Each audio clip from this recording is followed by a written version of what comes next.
धरती पर राक्षस रावण का अत्याचार बहुत बढ़ गया था। वो अपने अहंकार में चूर होकर ऋषियों, मुनियों और आम जनता पर भयंकर जुल्म कर रहा था। रावण को ब्रह्मा और महादेव से ये वरदान मिला था कि कोई भी देवता, दानव, किन्नर या गंधर्व उसे नहीं मार सकता। लेकिन अपने घमंड में उसने इंसानों से बचने का वरदान नहीं मांगा था, क्योंकि वो इंसानों को कीड़े मकोड़ों के समान तुच्छ समझता था। जब रावण के अत्याचारों से त्रस्त होकर धरती माता और सभी देवता भगवान विष्णु के पास मदद मांगने गए, तो भगवान विष्णु ने उन्हें वचन दिया कि वे रावण का अंत करने और धर्म व सत्य की रक्षा करने के लिए अयोध्या में राजा दशरथ के घर एक सामान्य मानव के रूप में अवतार लेंगे।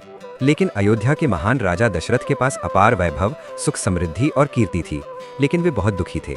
उनकी चिंता का कारण ये था कि उनकी कोई संतान नहीं थी और उन्हें डर था कि उनके बाद इक्ष्वाकु, सूर्यवंश को आगे बढ़ाने वाला और पितरों को जल चढ़ाने वाला कोई नहीं बचेगा। उन्होंने अपनी ये पीड़ा अपने कुलगुरु महर्षि वशिष्ठ को बताई।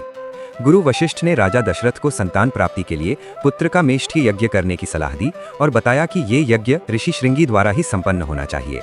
गुरु वशिष्ठ ने दशरथ को समझाया कि वे ऋषि के पास राजा के अहंकार और अपनी सेना के साथ ना जाएं, बल्कि एक भिक्षुक यानी मांगने वाले की तरह खाली झोली लेकर जाएं, क्योंकि भिक्षा हमेशा खाली झोली में ही डाली जाती है।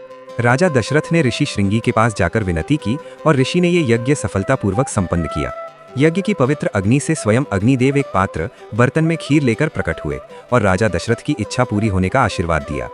राजा दशरथ ने वो खीर अपनी तीनों रानियों महारानी कौशल्या, कैकेयी और सुमित्रा के बीच बांट दी। प्रसाद ग्रहण करने के बाद अयोध्या में अपार खुशियों का समय आया। महारानी कौशल्या ने एक पुत्र को जन्म दिया। इसके बाद रानी कैकेयी ने एक पुत्र को और रानी सुमित्रा ने 2 पुत्रों को जन्म दिया। इस शुभ अवसर पर पूरे अयोध्या नगर में बधाइयां गाई गईं और जश्न मनाया गया। गुरु वशिष्ठ ने चारों कुमारों का नामकरण किया। राम, कौशल्या के पुत्र का नाम राम रखा गया, जिसका अर्थ है पूरे ब्रह्मांड को आनंद देने वाला सुख का धाम। भरत, कैकेयी के पुत्र का नाम भरत रखा गया, जिसका अर्थ है जगत का भरण पोषण करने वाला। लक्ष्मण, सुमित्रा के एक पुत्र का नाम लक्ष्मण रखा गया, जो सभी श्रेष्ठ लक्षणों से युक्त है। शत्रुघ्न, सुमित्रा के दूसरे पुत्र का नाम शत्रुघ्न रखा गया, जिसके नाम से ही दुश्मन कांप उठेंगे।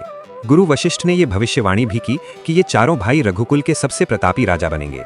उन्होंने बताया कि इनमें राम, लक्ष्मण और भरत शत्रुघ्न की जोड़ी विशेष होगी, जो एक शरीर और 2 प्राण की तरह अपने बड़े भाइयों की परछाई बनकर उनकी सेवा करेंगे।